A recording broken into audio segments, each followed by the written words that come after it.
बिस्मिल्लाहिर्रहमानिर्रहीम अस्सलाम वालेकुम। आज जो हमारा chemistry class 9th new book का जो टॉपिक है चैप्टर 2 का वो isotopes and their masses. Last lecture में हमने देखा था एटॉमिक नंबर क्या है, मैस नंबर क्या है, और न्यूट्रॉन है, ऑटोमोस्ट में जो ऑर्बिट होते हैं या शेल्स होते हैं उनके अंदर कितने इलेक्ट्रॉन्स होते हैं, किसके मुताबिक होते हैं, कितने प्रोटॉन कितने न्यूट्रॉन हो सकते हैं एक एटम में, तो कितने न्यूट्रॉन होते हैं और न्यूट्रॉन कैसे फाइंड आउट करते हैं अगर हमें एटॉमिक मैस और एटॉमिक नंबर पता हो, इजीली न्यूट्रॉन फाइंड आउट कर सकते हैं। तो आज हम लोग देखेंगे आइसोटोप्स एंड देयर मैसेस। तो देखते हैं, चलते हैं टॉपिक की तरफ। सबसे पहले हम लोग देखते हैं प्रोटियम जो हाइड्रोजन, ये सब सारे जो है ना हाइड्रोजन के आइसोटोप्स हैं। आइसोटोप्स की सबसे पहले तो ये डिफाइन है कि इनका जो एटॉमिक नंबर होता है ना वो सेम होता है। एटॉमिक नंबर लास्ट लेक्चर में बताया था, नंबर ऑफ़ प्रोटॉन जितने भी होंगे वो उसका एटॉमिक नंबर होगा या नंबर ऑफ़ इलेक्ट्रॉन, लेकिन जो ज़्यादा अथेंटिक है वो नंबर ऑफ़ प्रोटॉन है। जितने उसके अंदर प्रोटॉन होंगे वो उसका एटॉमिक नंबर होगा। तो इनका जो एटॉमिक नंबर है आइसोटोप्स का वो सेम होता है, मैस नंबर चेंज होता रहता है। मैस नंबर क्यों चेंज होता रहता है? नंबर ऑफ़ न्यूट्रॉन जो है वो वेरी करते हैं। मतलब इसमें जब प्रोटियम है, ड्यूट्रियम है, ट्रीटियम है।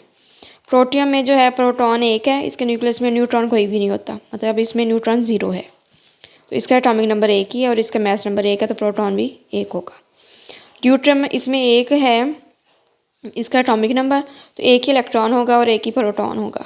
और न्यूट्रॉन इसमें एक आ गया क्योंकि इसका जो मैस नंबर है 2, 1 + 1 2, तो इसमें न्यूट्रॉन कितने आ गए? एक। तो नंबर ऑफ़ जो न्यूट्रॉन्स हैं वो वेरी करते हैं और इनका जो मैस नंबर है उस लिहाज से फिर वेरी करते हैं। तो आइसोटोप्स की ये डिफाइन भी लिख सकते हैं कि नंबर जो एटॉमिक नंबर है वो सेम रहता है और जो मैस नंबर है वो डिफरेंट हो जाता है, वो आइसोटोप्स कहलाते हैं। Those elements which have same atomic number but different mass number are called isotopes. Yes, all of an atom of an element has same atomic number or different mass number are called isotopes. Yeah, all the atoms of the same element having different number of neutrons are called isotopes. यहाँ पे देखिए neutron 0 है, यहाँ पे neutron 1 है, यहाँ पे neutron 2 है, तो इसकी दो डिफाइन है, दोनों ही कर सकते हैं। चलिए अब करते हैं हम लोग रीडिंग। अब कर लेते हैं reading. All the atoms of an element must necessarily have the same atomic number but their mass number may vary depending upon the number of neutrons present in the nucleus. तो यही बात कर रहा है कि उनका जो एटॉमिक नंबर होता है वो सेम होता है। मैंने लास्ट में डायग्राम्स दिखाई थी कि उनका एटॉमिक नंबर तो सेम था, 1 1 था सबका, लेकिन जो मैस नंबर है वो वेरी कर रहा था। तो प्रोटियम का 1 था, ड्यूट्रियम का 2 था मैस नंबर, और ट्रीटियम का 3 मैस नंबर था। क्यों वेरी कर रहा था? वो depending number of the neutrons present in the nucleus. Atoms of the same element having different number of neutrons in their nuclei are called isotopes. इनको isotopes कहते हैं और ये आइसोटोप्स की डिफाइन भी है। तो बाज़ दफ़ा क्वेश्चन आ जाता होता है what are isotopes or define isotopes explain with example. तो आप लोगों ने ये डिफाइन लिख देनी और एग्जांपल के साथ से एक्सप्लेन करते हैं। वो हाइड्रोजन की ले लें आप एग्जांपल, तो उसके साथ एक्सप्लेन कर लेना। For example element carbon has 3 isotopes. Carbon के भी 3 आइसोटोप्स होते हैं। Has its atoms have 6, 7, 8 neutron in their nuclei. जो कार्बन के हैं उसका एटम है, इनके जो 6 है ये एटॉमिक नंबर सेम है। नीचे एटॉमिक नंबर लिखते हैं। कार्बन जो है प्रोटॉन भी 6 है और नंबर ऑफ़ इलेक्ट्रॉन भी 6 है, और जो नंबर ऑफ़ न्यूट्रॉन है वो वेरी कर रहे हैं। इसमें मतलब इसका मैस नंबर 12 है, तो 12 में से 6 माइनस करेंगे तो 6 आ जाएगा। इसमें 6 न्यूट्रॉन है। इसमें से 13 है, 30 में से 6 माइनस कर देंगे तो 7, 13 में से 6 माइनस करें तो 7। इसी तरह 14 में से 6 माइनस करें तो 8। तो ये इनके अंदर न्यूट्रॉन्स जो है ये वेरी कर रहे हैं। Similarly hydrogen exist in 3 isotopes, hydrogen, deuterium, tritium and tritium represented by H1, और इसका जो एटॉमिक नंबर तीनों का 1 1 है और जो मैस नंबर है 1 2 3, और ये नंबर ऑफ़ न्यूट्रॉन्स जो वेरी करें। इसमें मैंने पहले भी पिक्चर में दिखाया था कि इसमें 0 न्यूट्रॉन होता है, इसमें 1 होता है और इसमें 2 होते हैं। तो हाइड्रोजन का पहले प्रोटियम भी बोल देते हैं या इसे हाइड्रोजन भी बोल देते हैं, तो ये एक ही चीज़ है। दूसरे नंबर पर जो दूसरा इसका है आइसोटोप वो ड्यूट्रियम है और जो तीसरा है वो ट्रीटियम है। इज़ रिप्रेजेंटेड बाय ये हाइड्रोजन 2 और 1, हाइड्रोजन 3 और 1, हाइड्रोजन 1 और 1 is the only atom which does not have neutron. जो हाइड्रोजन 1 और 1 है ये ओनली एटम है जिसके अंदर कोई न्यूट्रॉन नहीं होता, 0 न्यूट्रॉन होते हैं। Since the chemical properties of the elements are determined by the number of electrons, all three isotopes will show almost the same chemical behavior. मतलब इनका जो इलेक्ट्रॉन पे तो कोई इफेक्ट नहीं होता, ये किस पे वेरी करते हैं, ये डिपेंड करते हैं नंबर ऑफ़ न्यूट्रॉन्स पे। तो जो केमिकल रिएक्टिविटी है या केमिकल रिएक्शंस है या केमिकल प्रॉपर्टीज़ हैं वो इलेक्ट्रॉन्स पे डिपेंड कर रही होती है। तो इसमें इलेक्ट्रॉन्स का मलदखल है ही नहीं, तो इसकी जो केमिकल प्रॉपर्टीज़ हैं वो सेम हो जाएंगी। जिस तरह ये देखेंगे यहाँ पे सबके जो इलेक्ट्रॉन्स हैं तीनों में सेम है, 1 1 है। तो since the chemical properties of all elements determined by the number of electrons, all three isotopes will show almost the same chemical behavior, although their physical properties may be different। क्यों different होती हैं? क्योंकि number of neutrons इनमें very कर जाते हैं, इस वजह से इनकी जो फिजिकल प्रॉपर्टीज़ है ना वो डिफरेंट हो जाती हैं। हाइड्रोजन 2 और 1, मतलब 1 इसका एटॉमिक नंबर है और 2 मैस नंबर है, has twice the mass of H11 while the mass of H13 is thrice as the mass of H11। मतलब ये डबल है इसके मैस, और जो इसका ड्यूट्रियम का है इसका थ्राइस है प्रोटियम से, ड्यूट्रियम का ट्वाइस है प्रोटियम से। Similarly the masses of 3 different isotopes of carbon are different. मतलब इनके जो मैसेज हैं, इनके जो मैसेज 12 है, 13 है, 14 है, तो इनके मैसेज भी डिफरेंट हो जाएंगे। और जैसा प्रोटियम, ड्यूट्रियम, ट्रीटियम, तो इनके भी मैसेज जो है वो 1 2 3 डिफरेंट हो जाएंगे। यहाँ पे भी उन लोगों ने देखा प्रोटॉन एक है तो इलेक्ट्रॉन भी एक है। यहाँ पे जो है मैस नंबर 2 हो गया तो इलेक्ट्रॉन भी एक है, प्रोटॉन भी एक है, न्यूट्रॉन जो है वो एक हो गया यहाँ पे। तो यहाँ पे कोई भी नहीं था, यहाँ पे एक आ गया। और यहाँ पे प्रोटॉन और जो है इलेक्ट्रॉन वो एक है, और जो न्यूट्रॉन है वो 2 आ गए, क्योंकि मैस नंबर 3 है तो 1 + 2 3 आ जाएगा। इसी तरह आगे हम लोग कार्बन के देख लेते हैं। कार्बन के हम लोग देखें तो कार्बन जो है 6 इनका एटॉमिक नंबर है 6, और जो 12 13 14 वो इनका मैस नंबर है। और मैस नंबर में से एटॉमिक नंबर माइनस कर देंगे तो वो नंबर ऑफ़ न्यूट्रॉन्स आ जाएंगे। तो इसके 6 ही जो है वो प्रोटॉन है, तो 6 ही इसके इलेक्ट्रॉन्स हो जाएंगे। 2 पहले शेल में 2 होते हैं, लास्ट लेक्चर में पढ़ा था के शेल है पास होता है, और जो के बाद एल होता है, एल में 8 आ सकते हैं मैक्सिमम, तो यहाँ पे 4 है। तो ये नंबर ऑफ़ इलेक्ट्रॉन्स यहाँ पे टोटल देखें तो 6 है, और प्रोटॉन भी 6 है। तो इसका जो मैस नंबर है वो 12 है, तो जितने 12 में से 6 माइनस कर देंगे तो उतने न्यूट्रॉन आ जाएंगे। न्यूट्रॉन भी इसके अंदर 6 हैं। इसी तरह आगे देखें तो यहाँ पे भी वही बात है, प्रोटॉन 6 हैं तो इलेक्ट्रॉन भी 6 हैं, और जो न्यूट्रॉन है वो 7 है। क्यों 7 है? क्योंकि मैस नंबर 13 हो गया, तो 13 में से 6 माइनस कर देंगे तो 7 आ जाएगा। तो इसी तरह ये है, यहाँ पे नंबर ऑफ़ प्रोटॉन और नंबर ऑफ़ इलेक्ट्रॉन सेम है, न्यूट्रॉन वेरी कर रहे हैं। 14 में से 6 माइनस करें तो नंबर ऑफ़ न्यूट्रॉन 8 है। तो प्रोटॉन और इलेक्ट्रॉन सेम है सब में, मतलब एटॉमिक नंबर सेम है, और मैस नंबर वेरी कर रहा है या नंबर ऑफ़ न्यूट्रॉन वेरी कर रहा है। यहाँ पे 6 है नंबर ऑफ़ न्यूट्रॉन, कार्बन 12 में, कार्बन 13 में 7 है, कार्बन 14 में कितने हैं? 8 है न्यूट्रॉन्स। आगे है exercise. Why isotopes of any element show same chemical properties while their physical properties are different। तो वो यही कह रहे हैं केमिकल प्रॉपर्टीज़ क्यों सेम होती हैं जबकि फिजिकल प्रॉपर्टीज़ डिफरेंट होती हैं।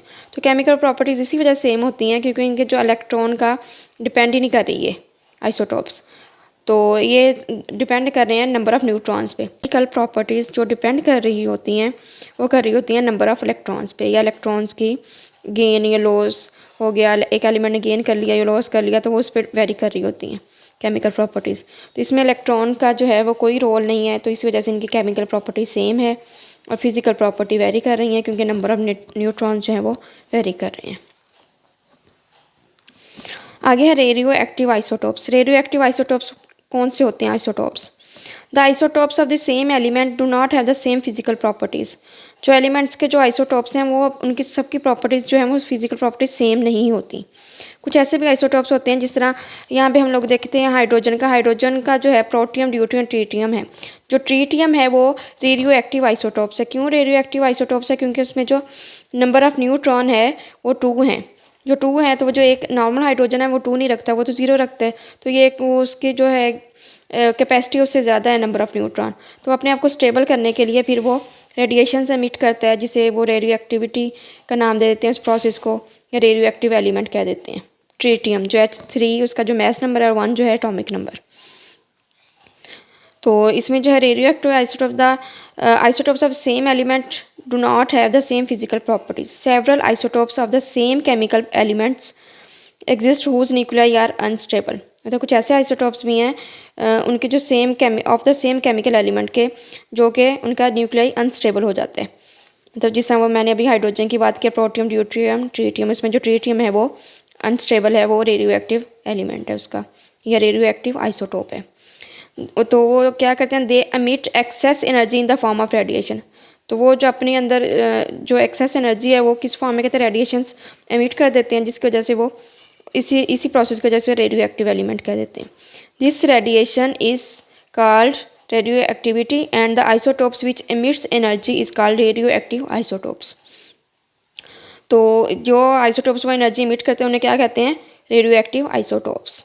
और ये क्यों होता है कि ये जो होता है अनस्टेबल, इसमें नंबर ऑफ़ न्यूट्रॉन बढ़ते जाते हैं तो उस वजह से अनस्टेबल होता जाता है। तो अपने आप को स्टेबल करने के लिए फिर वो एनर्जी इमिट कर देता है इन द फॉर्म ऑफ रेडिएशन। तो इससे क्या कहते हैं, रेडियो एक्टिविटी।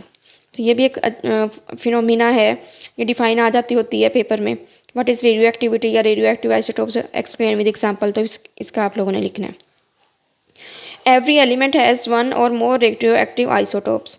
हर एक एलिमेंट का एक या एक से ज़्यादा रेडियो एक्टिव आइसोटोप्स हो सकते हैं। जैसा ट्रीटियम है is a radio active isotopes,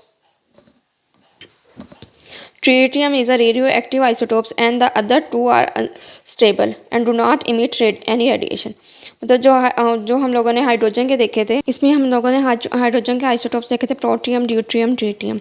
इसमें जो ट्रीटियम है ये तो दोनों स्टेबल हैं, तो ये इतना मैक्सिमम एक रख सकते हैं। इसके अगर एक से ज़्यादा हो जाएंगे तो वो अनस्टेबल कर लेगा, तो फिर वो अपनी जो है स्टेबल करने के लिए एनर्जी एमिट कर देगा इन द फॉर्म ऑफ रेडिएशन, जिससे क्या बोलेंगे, रेडियो एक्टिविटी। तो ये जो है, ये ट्रीटियम जो है ये क्या कहते हैं, रेडियो एक्टिव आइसोटोप्स है हाइड्रोजन का। इसी तरह हम लोग देखें हुए ना, radio active element emits radiation. जब रेडियो एक्टिव एलिमेंट रेडिएशन को एमिट करता है, it is are transformed into another chemical element. तो ये दूसरे केमिकल एलिमेंट में चेंज हो जाते हैं। This process is called a radio active decay. तो इस प्रोसेस को क्या कहते हैं, रेडियो एक्टिव डिके। तो ये भी, इसकी भी डिफाइन कर लेनी है रेडियो एक्टिव डिके की, और ये साथ उसकी एग्जाम्पल कर लेनी है एक। This new element may be stable और may be radioactive so that it also emit radiation. ये स्टेबल हो सकता है, अगर स्टेबल हुआ फिर तो मज़ीद रेडिएशन जो है वो एमिट नहीं करेगा। लेकिन अगर अनस्टेबल हुआ या रेडियो एक्टिव हुआ तो फिर वो मज़ीद रेडिएशन एमिट करके मज़ीद आगे फर्दर स्टेबल एलिमेंट में चेंज हो जाएगा। जैसा ये यूरेनियम है, यूरेनियम जो है 23892, ये किस में चेंज हो रहा है, ये अपने आप को स्टेबल करने के लिए थोरियम में, थोरियम 90 234 और प्लस एनर्जी, तो एनर्जी में रिलीज़ करके अपने आप को इसने थोरियम में चेंज कर लिया। मतलब एक एलिमेंट है उससे एक दूसरा एलिमेंट बन गया, अपने आप को एनर्जी एमिट करके स्टेबल करने के लिए। अब ये जो है ये फर्दर अनस्टेबल है, thorium 9234 is unstable and further disintegrates to give protactinium. तो ये है ना, इसका जो एटॉमिक नंबर है वो 91 है और जो इसका मास नंबर है वो 231 है। तो ये आगे फिर थोरियम जो है प्रोटेक्टीनियम में चेंज हो गया, इसने फिर जो है एनर्जी इमिट करके या रेडिएशन इमिट करके। तो थोरियम जो है 23490 गिव अस प्रोटेक्टीनियम 91 और 23 इसका 231 सॉरी 91 जो है इसका एटॉमिक 31 है ना, वो इसका है मास नंबर। इस तरह जो बिस्मिथ है, ये इसका जो है एटॉमिक नंबर 83 है और मास नंबर 210 है। तो ये क्या कर रहा है, थेलियम दे रहा है। तो इसका एटॉमिक नंबर 81 है और 206 है mass number, give us plus energy, और साथ हमें एनर्जी दे रहा है। और ये जो रेडिएशन एमिट करते हैं ना, ये एनर्जी एमिट करता है, तो ये होते हैं in the form of alpha particle, beta particle, gamma rays. तो ये इन फॉर्म में ये एनर्जी एमिट करते हैं। तो आगे जो है, आगे फर्दर जो है मज़ीद आगे जाके पढ़ेंगे अल्फ़ा पार्टिकल्स क्या होते हैं, बीटा पार्टिकल्स और गैमा पार्टिकल्स, या गैमा रेस, अल्फ़ा रेस और बीटा रेस। तो ये मज़ीद आगे जाके पढ़ेंगे। अभी ना भैया आपको सिंपल बताया हुआ है, तो अभी सिर्फ आप इतना ही कर लें। Again interesting information, every year our body replaces about 98% of its atom.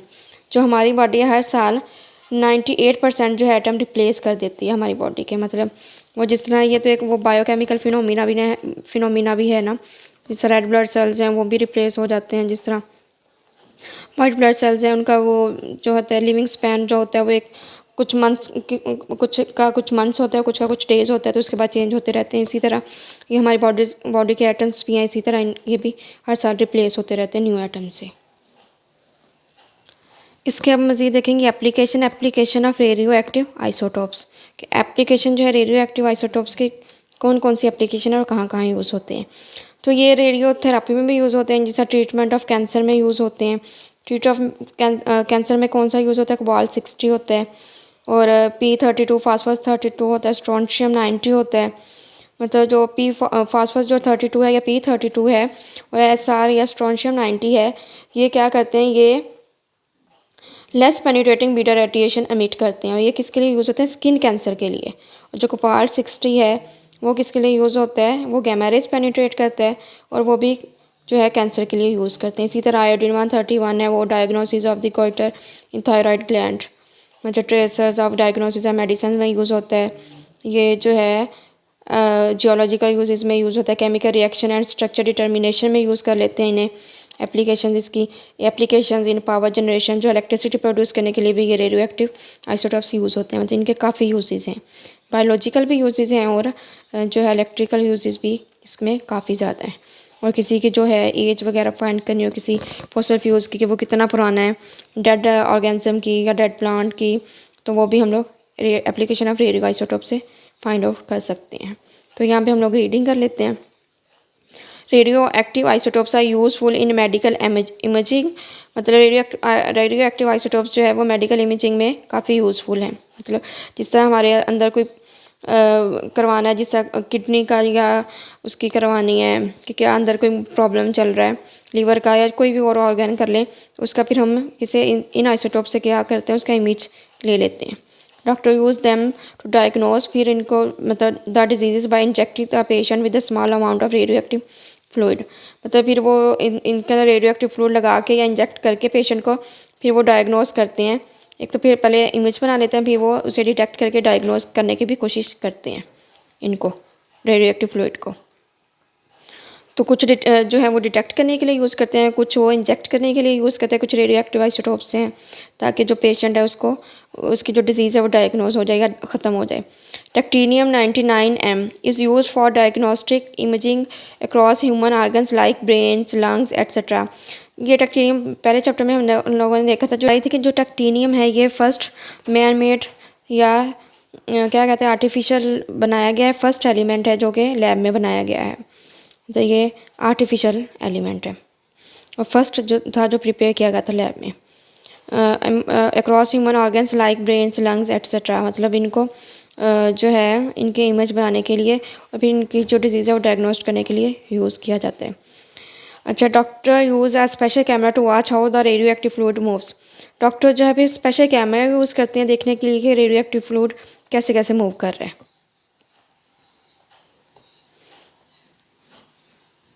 ये देखें जैसा टेक्टीनियम से हम लोगों ने इमेज, ये देखें जैसा टेक्टीनियम से इमेज लिया गया है डिफरेंट बॉडी पार्ट्स का।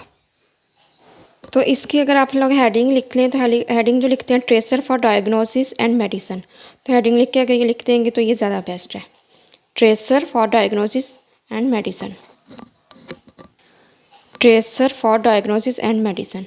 तो इसमें ये सारा फिर टॉपिक लिख देंगे, ये एक आपका एक पॉइंट बन जाएगा, इसका एक यूज़ हो जाएगा। और ये पेपर में समटाइम काफ़ी दफ़ा पूछ लेते हैं application of radio active isotopes, तो ये आपने लिखना होता है। आगे अगर आप इसकी लिख देंगे जियोलॉजी का यूजेस, तो इसका फिर आगे फर्दर सारा लिख देंगे तो यहाँ तक ये जियोलॉजिकल यूजेस। सेकंड यूज़ जो है जियोलॉजिकल यूजेस, इस जो है जियोलॉजी कहेंगे कि कोई भी जो फॉसल फ्यूल्स हैं या जिसमें जिस तरह फॉसल फ्यूल्स में डेड एनिमल्स प्लांट्स आ जाते हैं और ह्यूमन बॉडीज़ आ जाती हैं कि वो कितनी पुरानी है, कितने साल पहले या कितने अर्सा हो गया उनकी डेथ हुए, तो वो हम लोग इसका कार्बन 14 जो मैस नंबर है और 6 एटॉमिक नंबर है, इस कार्बन के जो आइसोटोप है इससे फाइंड आउट कर सकते हैं कि वो कितना पुराना है। तो उसमें मतलब उसमें फिर हम लोग देखते हैं कार्बन 14 की कितनी क्वांटिटी है या कितनी उसकी प्रोपोर्शन है उस सैंपल में। तो जितना पुराना होगा उसमें उतनी जो है कार्बन 14 की डिटेक्शन कम होगी तो पता चल जाएगा वो काफ़ी पुराना है। जितने जितने मतलब उसकी डिटेक्शन ज़्यादा होगी तो पता चल जाएगा अभी थोड़ा पुराना है या अभी रिसेंटली उसकी डेथ हुई है या कुछ साल हो गए हैं कुछ। जिस तरह ये पुराना होता जाएगा इस तरह कार्बन 14 की जो है डिटेक्शन लेस होती जाएगी। तो इसकी रीडिंग कर लेते हैं। Radiocarbon dating is a method for finding out the age of an historical object containing organic material, तो उसका ऑर्गेनिक मटेरियल कंटेन किया हो, with the help of radio active isotopes of carbon 14 और 6, मतलब कार्बन 14 बोल देते हैं इसे। तो जो कार्बन का जो आइसोटोप है ये वाला कार्बन 14, ये रेडियो एक्टिव आइसोटोप है। जो हाइड्रोजन का था वो था tritium.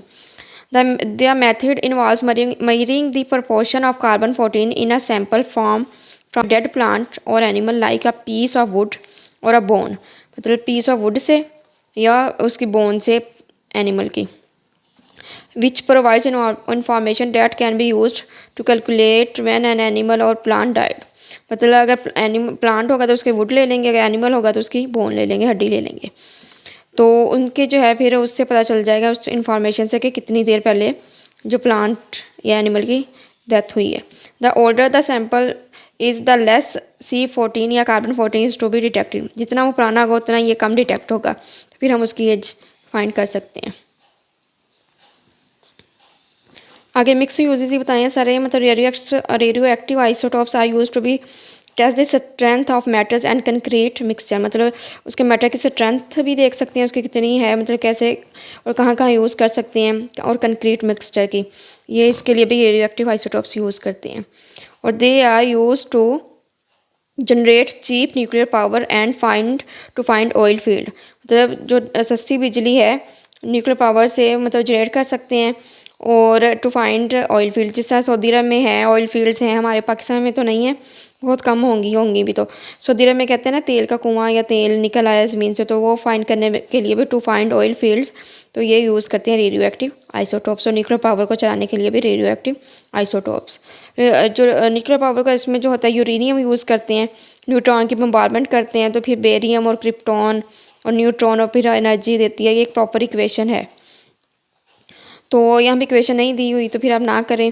They are use to diagnose, मतलब मेडिसिन डायग्नोस मतलब उसे ख़त्म करने के लिए, treat many medical conditions and disease, मतलब और भी कौन सी मेडिकल कंडीशन है उसको ट्रीट करने के लिए, डिजीज़ को including cancer and thyroid disorder. Cancer के लिए जिस तरह है कोबाल्ट 60 भी यूज़ कर सकते हैं। स्किन कैंसर के लिए जो है वो फास्फोरस 32, स्ट्रोंशियम 90, और जो दूसरा कैंसर है जो नॉर्मल कैंसर है उसके लिए हम लोग कोबाल्ट 60 यूज़ करते हैं। और तो इसमें जो कोबाल्ट 60 है इसमें गैमा रेस निकलती हैं, पेनिट्रेट करती हैं, और जो फास्फोर 32 है या स्ट्रोंशियम 90 है उसमें से बीटा रेडिएशन निकलती हैं जो कि लेस पेनिट्रेट करती हैं, मतलब कम बॉडी में जज़ब होती हैं, और जो गैमा है वो ज़्यादा जज़ब होती हैं, पेनिट्रेट करती हैं। इसी तरह जो है थायराइड डिसऑर्डर करने के लिए आयोडीन 131 हम लोग यूज़ करते हैं, मतलब वो जो जिस तरह कहते हैं ये गले की जो बीमारी होती है जिससे थायराइड निकल आता है, तो उसकी डिजीज़ के लिए आयोडीन 131 यूज़ करते हैं। ये जस्ट नॉलेज के लिए है, बाकी ये आप लोगों ने याद है ऐसे ही करना है ये सारा। आगे है exercise, why does a radio active isotopes emit radiation.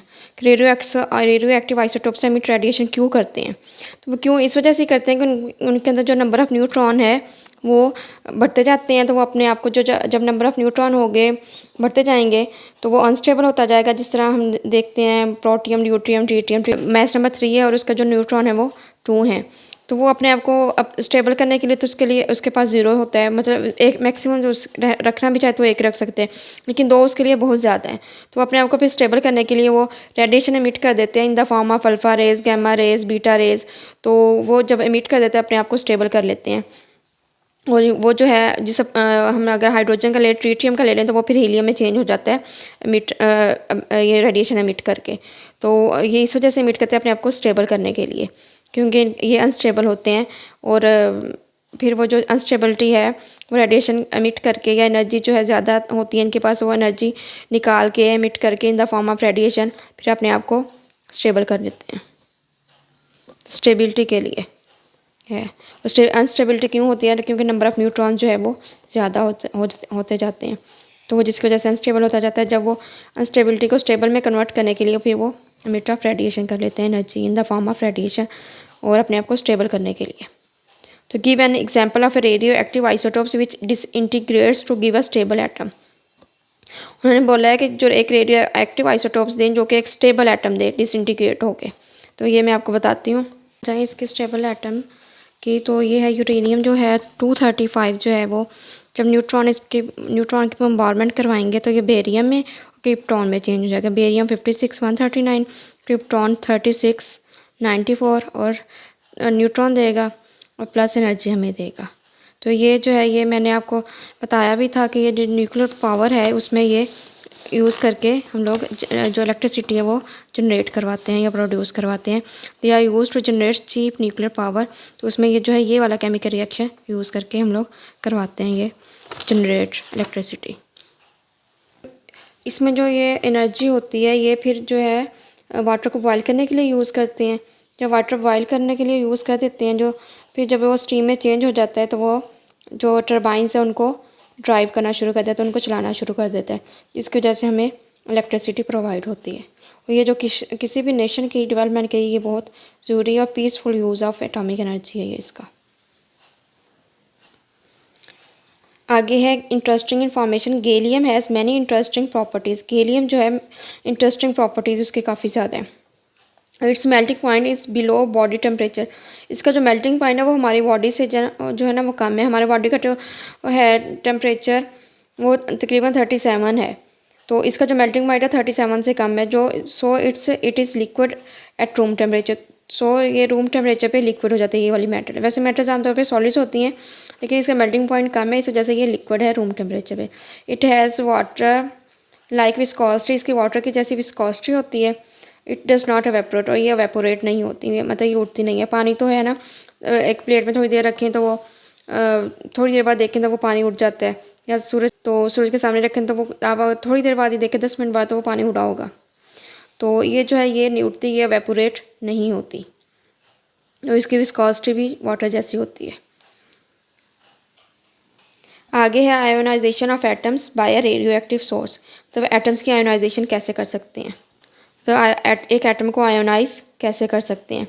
तो आयोनाइजेशन एनर्जी वही होती है, मतलब आप अगले टॉपिक्स में जाके पढ़ेंगे, अगले चैप्टर्स में, जो एक एनर्जी होती है आयोनाइजेशन एनर्जी वो होती है जिससे इसका जो आटोमोस शेल है उसमें एक इलेक्ट्रॉन है। ये पहले ग्रुप से बिलोंग कर रहा है सोडियम, तो इसका आटोमोस में एक इलेक्ट्रॉन है। तो वो एनर्जी जो इस इलेक्ट्रॉन को रिमूव करने के लिए यूज़ होती है तो उसे क्या बोलेंगे, आयोनाइजेशन एनर्जी। तो एक आइसोलेटेड गैसियस एटम है। इस वजह से हम लोग ना फिर इलेक्ट्रॉन को एज अटॉमिक नंबर कंसीडर नहीं करते, हम प्रोटॉन को एटॉमिक नंबर कंसीडर करते हैं, क्योंकि ये फिर इनकी जो केमिकल प्रॉपर्टीज़ है वो इलेक्ट्रॉन्स पर डिपेंड कर रही होती है। कभी इलेक्ट्रॉन गेन हो रहा होता है, कभी लॉस कर रही होते हैं, जिससे ये अब लॉस करेगी, लॉस होगा इसका इलेक्ट्रॉन का। और जो एक क्लोरीन है वो लेके वो क्लोराइड आयन बना देगी। तो यहाँ पे जो एनर्जी है वो इस इलेक्ट्रॉन को रिमूव करने के लिए जो एनर्जी दी जाती है आटोमोस जो शेल में इलेक्ट्रॉन होते हैं उसे क्या बोलेंगे, आयोनाइजेशन एनर्जी या आयोनाइजेशन ऑफ एटम। इसमें कैटाइंस बनते हैं। अगर वो अब ये देखें दे रहा है इलेक्ट्रॉन तो इसमें कैटाइंस बनेगा, तो इसका साइज़ और कम। अब ये देगा तो ये शेल भी जो है ये रिमूव हो जाएगा। इलेक्ट्रॉन चला गया तो शेल भी सारा चला गया, तो फिर इसका जो साइज़ है वो स्मॉल हो जाएगा, तो ये कैटाइन बन जाएगा। और कैटाइन का जो साइज़ है वो स्मॉलर होता है दैन इट्स पेरेंट एटम। इसमें कितने प्रोटॉन भी 11 है, इलेक्ट्रॉन भी 11 है, और जो न्यूट्रॉन है वो इसमें 12 है, क्योंकि इसका मास नंबर 23 है। 23 में से 11 माइनस करें तो वो 12 आ जाएगा, जो कि न्यूट्रॉन है 12। इसमें देखें जो सोडियम एटम है वो अपना इलेक्ट्रॉन दे के वो पॉजिटिव आयन कैटाइन और प्लस इलेक्ट्रॉन, ठीक है।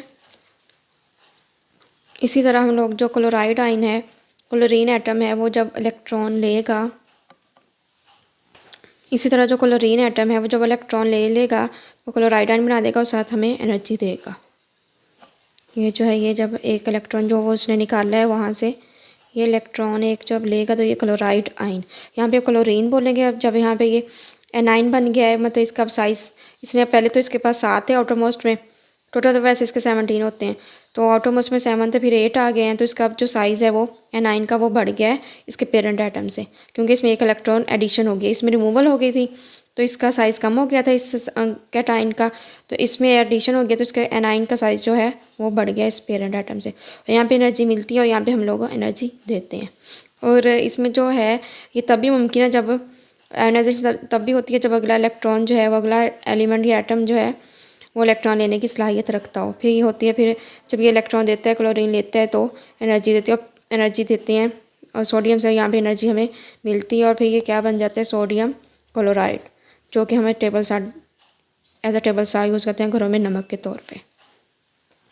इसमें ये देखें आप लोग क्लोरीन का जो है एटम है, क्लोरीन के एटम में जो है इसका जो एटॉमिक नंबर 17 होता है और मास नंबर 35 होता है। तो इसके जो एटॉम्स में 17 इलेक्ट्रॉन होंगे टोटल जो है इलेक्ट्रॉन्स, और जो प्रोटॉन उसमें 17 होंगे। जो न्यूट्रॉन है वो उसमें 18 होंगे क्योंकि उसका मास नंबर 35 है, उसमें से 17 माइनस कर देंगे तो 18 आ जाएगा।